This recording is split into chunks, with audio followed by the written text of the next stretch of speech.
Hi మిత్రమా, welcome to my channel.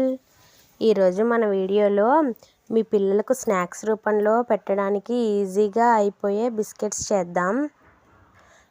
దీనికి కావలసినవి మైదా పిండి, నెయ్యి, పంచదార, ఇలాచి. అంతేనండి. నేనైతే 5 కప్పులు మైదా పిండి 200 గ్రామ్స్తో 5 కప్పులు మైదా పిండి అంటే కేజీ మైదా పిండి తీసుకున్నాను. దాంట్లో పావు కేజీ పంచదార, 10 ఇలాచీలు వేసి మిక్సీ పట్టుకోవాలి. పంచదారని ముందుగా మిక్సీ పట్టుకోవాలండి.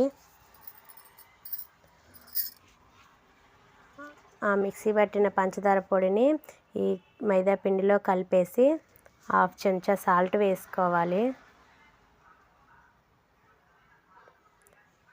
ఈ మిశ్రమం అంతా కలుపుకున్నాక 200 గ్రాములు నెయ్యి పట్టిద్దండి. దీనికి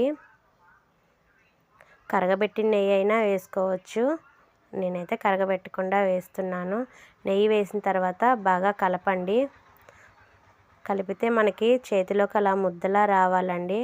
అప్పుడు కొద్దిగా వాటర్ పోసుకుంటూ కలపండి. పంచదార పొడి కాబట్టి ఎక్కువ వాటర్ పోయకండి. చపాతీ ముద్దలా కలుపుకోండి. అరగంట సేపు నానబెట్టండి, పక్కన పెట్టి ఉంచండి.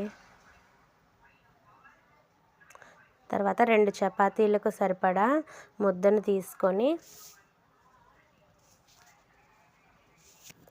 పొడిపిండి అప్లై చేసి చపాతీలా చేయండి. కొద్దిగా మందంగా రావాలి.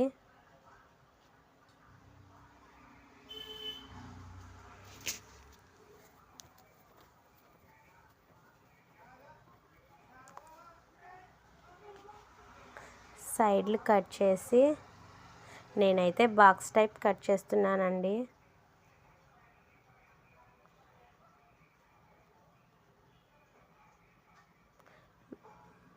బాక్స్ టైప్ కట్ చేస్తున్నాను. మీరైతే నెలవంక టైప్ కూడా కట్ చేసుకోవచ్చు. మీకు నచ్చిన షేప్లో కట్ చేసుకోండి. వీటిని ఒకసారి 4 చపాతీలు చేసి అయిన తర్వాత వేయించవచ్చు. స్టవ్ మీడియంలో పెట్టి వేయించండి.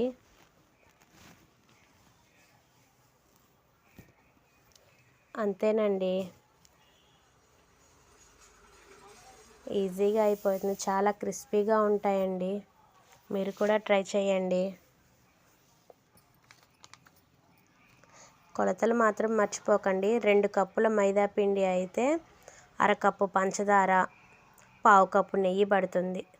అదే కేజీ మైదా పిండి అయితే పావు కేజీ పంచదార, 200 గ్రాముల నెయ్యి పడుతుంది. పంచదారను మిక్సీ పట్టి కలుపుకోండి. నా ఛానల్ని ఫస్ట్ టైం చూసినట్లయితే సబ్స్క్రైబ్ చేసుకోండి మిత్రమా.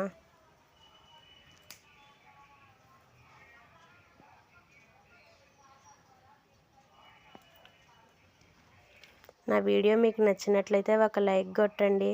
Thank you for watching.